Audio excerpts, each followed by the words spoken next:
jsi stejná jako já, teď ti to řeknu. Jestli budeš mít něco stejného jako já, tak dostaneš body. A vždycky budou tady napsaný ty body. Jdeme na to. Mám hnědé vlasy. Mám hnědé oči. Klidně to tady můžeš vidět, jo? Nebo spíš takový do černa. Já nevím. To je jedno, jdeme dál. Nejlepší předmět ve škole? Plavání. Miluju plavat.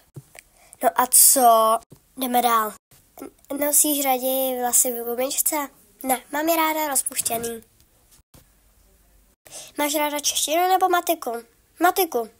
Já vím, většina lidí nemají prostě rádi matiku. A teď si říkají, že jsou úplně blbá. Každý je jiný. Moje znamení je štír. Tohle je všecko a mějte se krásně.